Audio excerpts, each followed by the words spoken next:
महात्मा गांधी के जीवनकारों ने महात्मा गांधी को मैन ऑफ द मिलेनियम कहकर निरूपित किया है।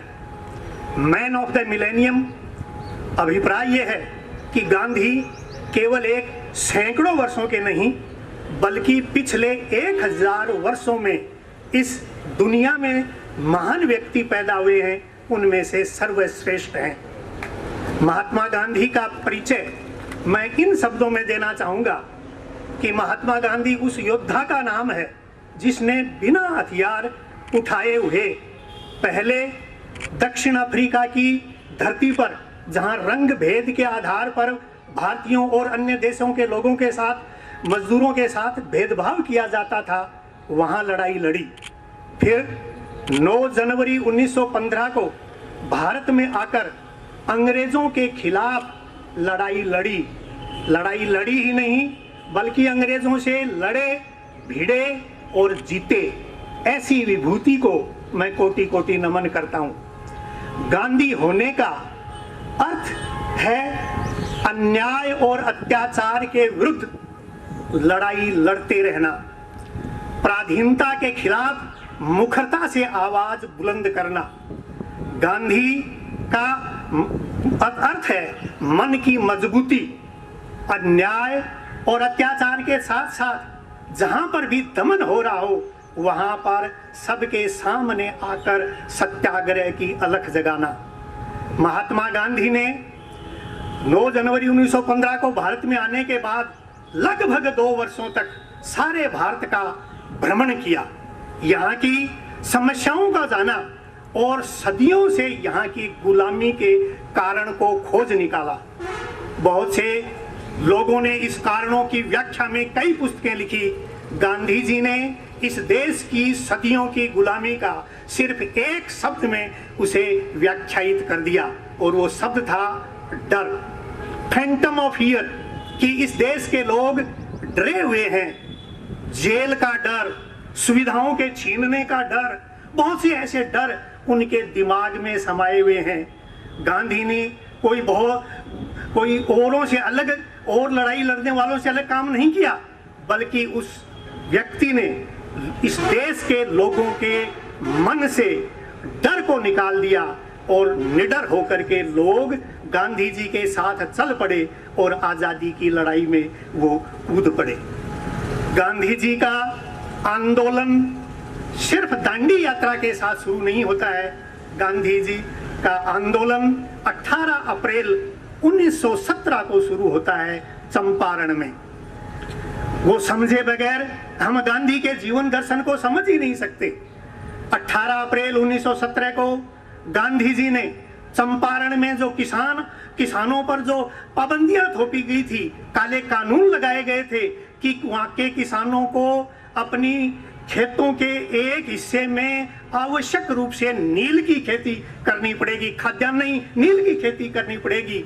इस काले कानून के खिलाफ रामचरण शुक्ल जो चंपारण के ही थे, उनके बुलावे में वो वहां चंपारण पहुंचे, किसानों से रूबरू हुए, उनकी कष्ट गाथा को सुना और उसके साथ ही जब वो किसानों को इन कानूनों की खिलाफत करने के लिए कहने लगे तो सरकार के हाथ पांव फूलने लगे। उनके विरुद्ध धारा 144 के तहत उन्हें नोटिस तामील करवा दिया गया। उन्होंने इसकी परवाह नहीं की, फिर भी वो अपने कदम आगे बढ़ाते रहे। इसलिए 18 अप्रैल 1917 को जब वो अदालत में पेश हुए तो मजिस्ट्रेट ने उनसे इस उल्लंघन का कारण पूछा। उन्होंने सीधा सा जवाब दिया कि सरकार की अवज्ञा कर सकता हूं मैं, परंतु मेरी अंतरात्मा का जो आदेश मुझे दे रही है, मेरी अंतरात्मा, उस आदेश का मैं उल्लंघन कभी नहीं कर सकता। मैं उल्लंघन सत्ता का नहीं बल्कि मेरी अंतरात्मा की आवाज का नहीं कर सकता। इसलिए मैं किसानों के कष्ट को सरकार के समक्ष पुरजोर तरीके से उठाऊंगा और उन्हें संगठित करके आंदोलन चलाऊंगा। इस पर मजिस्ट्रेट बहुत चंके हो गए, किंकर्तव्य विमूढ़ हो गए। उन्होंने कहा कि आपको जेल के शींखचों के पीछे भेज दिया जाएगा। गांधी जी ने कहा जेल से छूटने के बाद मैं चंपारण को अपना घर बना लूंगा। अब मजिस्ट्रेट साहब के पास कोई जवाब नहीं था और उससे बाद उन्होंने किंग कर्तव्य विमूढ़ होते हुए ये कहा कि आप 100 रुपये का मुचुलका भर दीजिए, जमानत दे दीजिए, आपको छोड़ दिया जाएगा। गांधी जी ने कहा, मैं यहाँ पर अनजान व्यक्ति हूँ, मेरा यहाँ कोई जमानतदार नहीं है, जो आपको करना है वो कर लीजिए। ऐसी स्थिति में क्या किया जाए? आखिरकार गांधी जी को मजिस्ट्रेट ने अपनी शिनाख्त के आधार पर छोड़ दिया। ये गांधी का भारत की धरती पर 18 अप्रैल 1917 को सत्याग्रह का पहला प्रयोग था, भारत की भूमि पर पहला प्रयोग था। उसमें सफल हुए, लोगों को पता चला कि सत्य के लिए आग्रह करना, सच्चाई की राह पर चलना अगर निडरता से चला जाए तो उसको पराजय का सामना कभी नहीं करना पड़ सकता।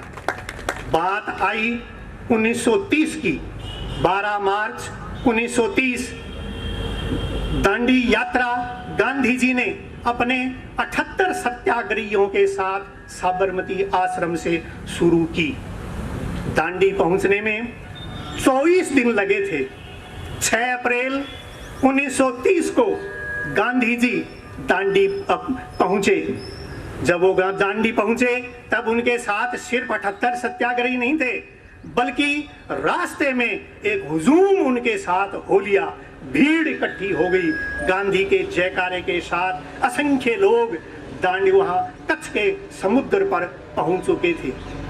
गांधी जी के व्यक्तित्व को समझने के लिए उन्हें बहुत अच्छी तरीके से पढ़ना पड़ता है। गांधी ने वो रात जिस दिन वहां पहुंचे थे, वो रात कहां गुजारी थी?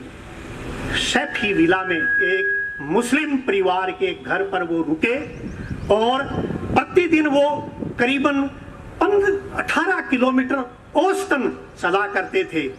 सुबह धूप खिली हुई थी और उस खिली हुई धूप में उस भीड़ के साथ उन्होंने वहां समुद्र के किनारे नमक, उस नमकीन जो पानी है उससे नमक बनाया और अंग्रेजों के उस काले कानून को तोड़ दिया। क्या था वो नमक कानून? ये दांडी नमक कानून ये था कि अंग्रेजों ने एक कानून बना करके भारतीयों द्वारा नमक बनाना, प्रोडक्शन और डिस्ट्रीब्यूशन, उसका वितरण करना, इस पर प्रतिबंध लगा दिया था कानून के जरिए। और अंग्रेजों से लंदन से जो नमक आता था उसी को स्वीकार करने के लिए, उसी को बेचने के कानून बना दिए थे। कर लगाकर जनता पर भारी वजन था। सवाल उठता है, गांधी जी ने मामूली से इस बात को नमक के लिए कानून क्यों तोड़ा? गांधी जी साइकोलॉजिस्ट थे, मनोवैज्ञानिक थे। वो भली भांति जानते थे कि अगर जन समूह को आंदोलन में जोड़ना है तो उसके लिए हमें ऐसी बात को आंदोलन में शामिल करना होगा जो हर व्यक्ति के जीवन से जुड़ी हुई है।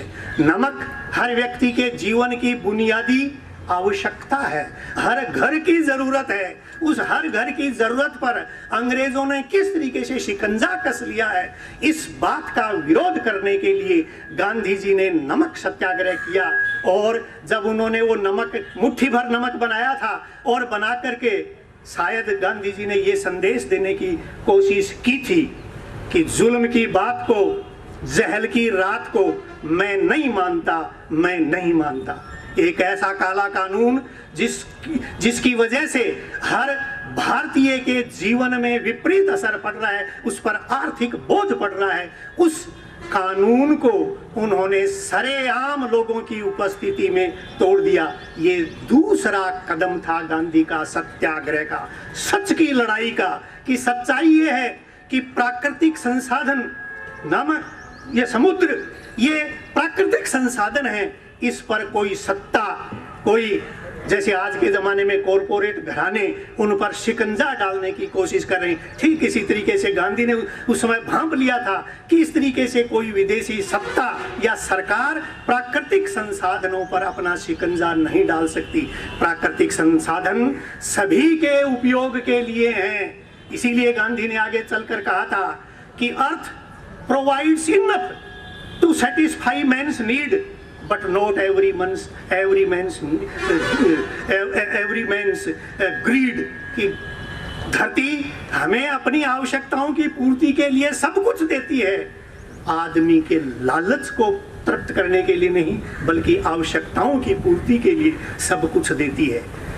अंग्रेजों ने प्राकृतिक संसाधनों को लूटने की, खसोटने की के लिए जो साल्ट कानून बनाया था, नमक कानून बनाया था, उसकी सरेआम गांधी ने धज्जियां उड़ा दी।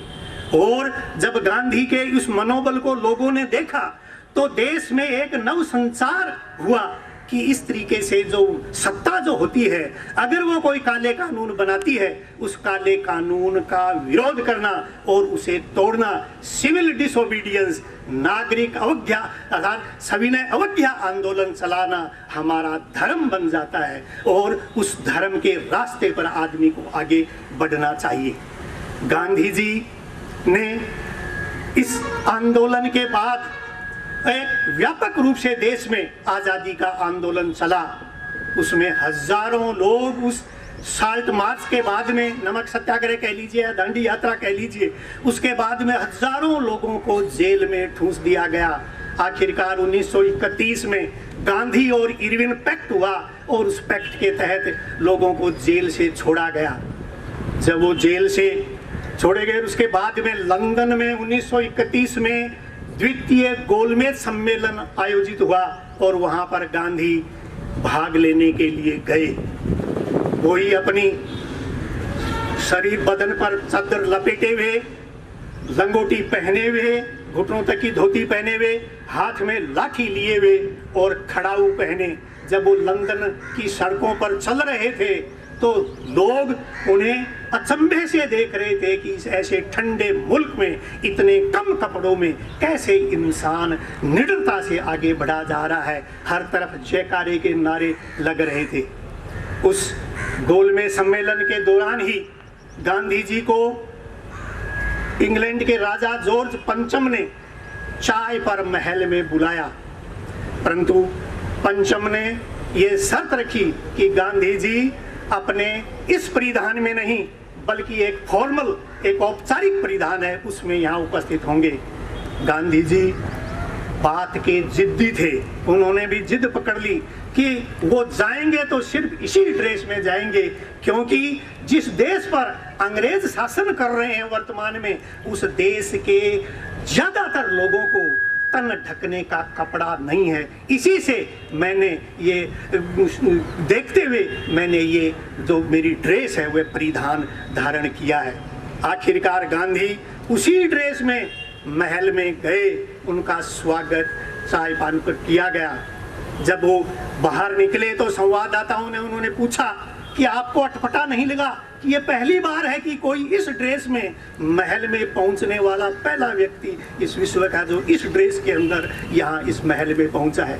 गांधी ने बड़े तपाक से जवाब दिया कि हमारे हिस्से के जो कपड़े हैं वो आपके राजा ने पहन रखे हैं। कितनी लेयर्ड, कितनी तरह के कपड़े पहन रखे हैं हमारे, और जिस देश पर तुम शासन करते हो वहाँ के लोगों की हालत को नहीं देखते। गांधी दृढ़वर्ती थे, दृढ़वर्ती इंसान थे।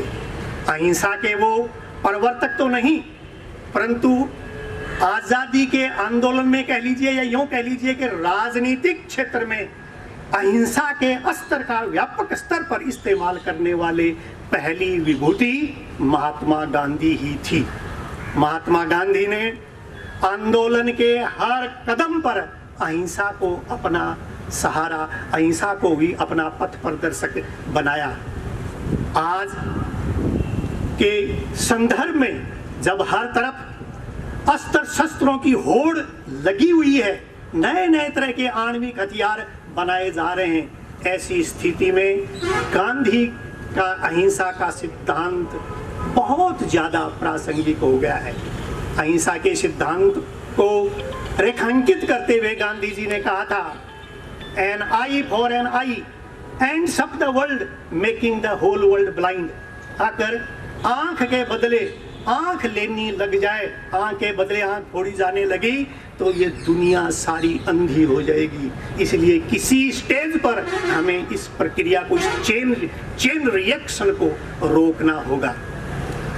ठीक कहा था मार्टिन लूथर किंग जूनियर ने, अमेरिका के प्रसिद्ध आंदोलन